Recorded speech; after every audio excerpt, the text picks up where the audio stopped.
राज्यसभा में एसपी सांसद का विवादित बयान। एसपी सांसद रामजी लाल सुमन का विवादित बयान, बाबर की औलाद वाली टिप्पणी पर साधा निशाना।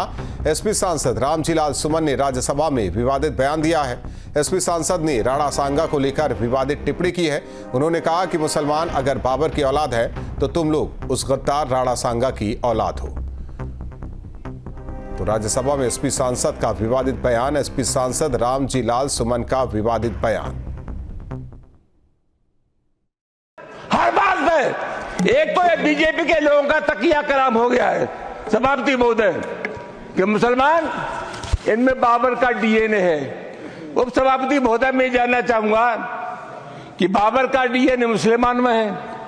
हिंदुस्तान का मुसलमान तो बाबर को अपना आदर्श मानता नहीं है, वो तो मोहम्मद साहब को अपना आदर्श मानता है, सूफी संतों की परंपरा को अपना आदर्श मानता है।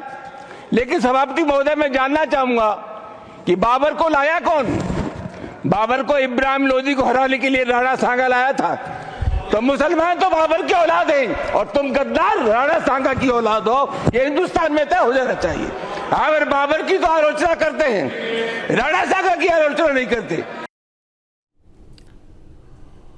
और आनंद दुबे प्रवक्ता बीजेपी हमारे साथ जुड़ रहे हैं फोन लाइन पर।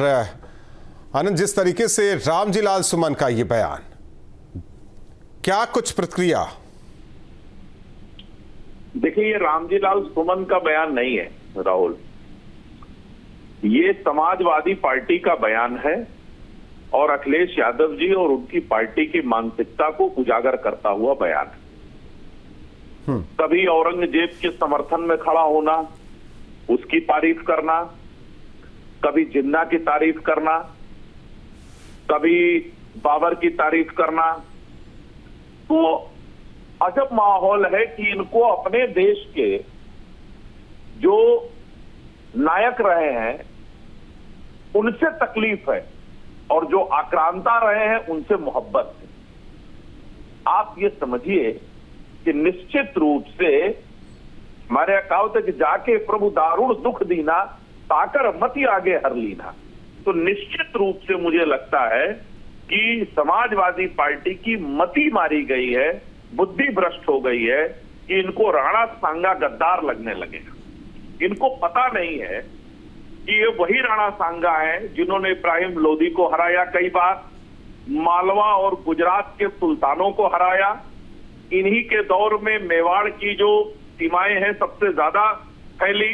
इसके अलावा जिस बाबर की ये बात कर रहे हैं, 1927 के बयाना के युद्ध में बाबर को बुरी तरह हराने वाला कोई योद्धा था तो वो राणा सांगा थे। नहीं, उनका तो ये कहना है कि ये बाबर को बुलाने वाले राणा सांगा।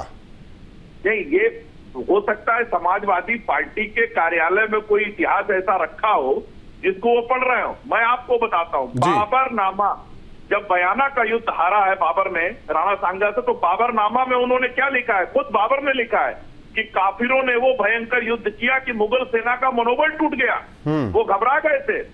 और इतिहासकार वीके कृष्णराव क्या कहते हैं कि राणा सांगा बाबर को एक अतताई विदेशी आक्रांता मानते थे। ये इतिहास की चीजें हैं। लेकिन अब समाजवादी पार्टी का कोई इतिहास अगर फरगान से आता हो, जहां से बाबर आता है, फरगान से आता हो, या विदेशी आक्रांताओं द्वारा लाया गया कोई इतिहास अगर वो पढ़ रहे हैं। अब इतिहास के बारे में पता नहीं, जानकारी है कि नहीं, लेकिन समाजवादी पार्टी के प्रवक्ता भुवन जोशी जी हमारे साथ जुड़ रहे हैं। भुवन जोशी जी, कहा जा रहा है कि इतिहास जब नहीं पढ़ा तो ऐसी बयानबाजी क्यों? देखिए, मैं इतना कहना चाहता हूँ, देश का इतिहास जो है वह पहले की पीढ़ी आज की पीढ़ी पढ़ती है और पढ़ना भी चाहिए। चाहे वो मुगल शासन की बात आती है, चाहे अंग्रेजों की जब गुलामी के दिन थे उनका भी इतिहास पढ़ाना चाहिए और उन लोगों के बारे में हम लोगों को पढ़ाना चाहिए जो अंग्रेजों की मुखबरी करने का जिनका इतिहास है।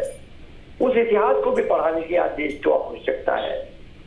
और हमारा ये मानना है, इस देश के रोल मॉडल, समाजवादियों के जो रोल मॉडल हैं, डॉक्टर लोहिया हैं, अम्बेडकर साहब हैं और हमारे नेताजी हैं। समाजवादी लोग इनको अपना तो ये बात तो रामजी लाल सुमन को कहनी चाहिए थी ना संसद में, वो तो अलग ही धारा में चले गए। देखिए, कौन क्या कह रहा है वो विषय हमारा नहीं है। समाजवादी पार्टी की जो गाइडलाइन है वो माननीय अखिलेश यादव जी तय करते हैं, और जो माननीय अखिलेश यादव जी की लाइन है उसी पे हम जैसे कार्यकर्ता चलने का काम करते हैं। हम लोगों के रोल मॉडल जो है उनको आनंद, संसद में कई बातें समाजवादी पार्टी की नहीं है, उनके सांसद कहते हैं। मैं उसी विषय को कह रहा हूँ। मैं सब कोई व्यक्ति का कोई बयान है उससे हम लोग कोई ताल्लुक नहीं रखते। हमारा ये मानना है कि इतिहास वो भी पढ़ना चाहिए जो अंग्रेजों की मुखबरी करते थे। वो कौन लोग थे, किस विचारधारा के लोग थे, वो भी इतिहास इस देश के युवाओं को पढ़ाया जाना चाहिए। आनंद, आवाज आ रही है आपको? देखिए, हम भी यही चाहते हैं, जो इन्होंने बड़ी बड़ी बातें की ना, हम भी यही चाहते हैं ये लोहिया के विचार पे चले, लेकिन ये लोहिया जी के विचार से भटक के भारत भूमि पर लहू बहाने वालों के विचार के साथ जुड़ गए हैं। लोहिया जी को छोड़ दिया और लहू बहाने वालों के साथ खड़े हैं, औरंगजेब के साथ खड़े हैं, बाबर के साथ खड़े हैं, तमाम विदेशी आक्रांताओं के पक्ष में जाकर खड़े हैं। वो निश्चित रूप से ईश्वर इन्हें सद्बुद्धि दे। मैं तो यही कहूंगा, रामजी लाल सुमन के बयान से समाजवादी पार्टी किनारा नहीं कर सकती है, अबू आजमी के बयान से समाजवादी पार्टी किनारा नहीं कर सकती है, क्योंकि आज तक समाजवादी पार्टी ने अबू आजमी पर कुछ नहीं कहा, ना उनके खिलाफ कोई कार्रवाई की, ना कुछ की। तो निश्चित रूप से विकृत इतिहास, और जो समाजवादी पार्टी के मुख्यालय में अगर कोई इतिहास पढ़ाया जा रहा हो तो निश्चित रूप से मैं तो यही चाहूंगा कि ये लोहिया जी की बात करें। लोहिया जी कहते थे राम, कृष्ण और शिव इस भारत के आधार स्तंभ है, मैं उसकी बात करूंगा। वो रामलीला लगवाते थे, ये प्रभु श्री राम का विरोध करने लगे। वो देश की बात करते थे, ये देश के खिलाफ बातें करने लगे। तो निश्चित रूप से ईश्वर सद्बुद्धि दे, तो मैं यही प्रार्थना कर सकता हूं। लेकिन समाजवादी पार्टी तो मानने के लिए तैयार नहीं, भुवन जी। देखिए, मैं इतना कहना चाहता हूं, जो भारतीय जनता पार्टी है इसको अगर हम लोग अध्ययन करेंगे, यही लोग तो हैं जो महबूबा मुफ्ती से सरकार बना लेते हैं, जिन्ना की मजार पे जाकर उनको सेकुलर कह देते हैं। यही लोग तो हैं। ये देश इनके बारे में जानता है, और हमेशा देश को तोड़ने का, इस देश में जो यहाँ की स्वीटनेस है उसको खत्म करने का काम अगर कोई करती है तो नफरत ही एजेंडा कोई चलाती है तो केवल भारतीय जनता पार्टी चलाती है। ये देश और प्रदेश समझता है। ठीक है, लेकिन ये कहने की जरूरत क्या थी कि गद्दार राणा सांगा की औलाद? नहीं, अब मैंने तो आज आपसे विषय दिया ना, अंग्रेजों की मुखबरी का इतिहास निकाला जाए। कौन कौन लोग थे, देश के युवाओं को पढ़ने की आवश्यकता है।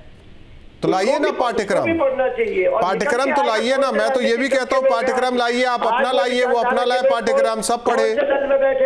ये भी निकल के आएगा ना इतिहास सब। हाँ, इतिहास तो सब पढ़े ना। मैं तो कह रहा हूँ कि इतिहास सबको पढ़ना चाहिए कि लोहिया जी की विचारधारा क्या थी, जनेश्वर जी की विचारधारा क्या थी, और अटल जी की विचारधारा क्या थी, तो वो सबको जानना चाहिए। बहुत बहुत धन्यवाद आनंद और जोशी जी आपका जुड़ने के लिए। लेकिन जिस तरीके से संसद के पटल से ये बातें कही गई, हालांकि अब नहीं लगता कि ये मामला जल्द थमेगा।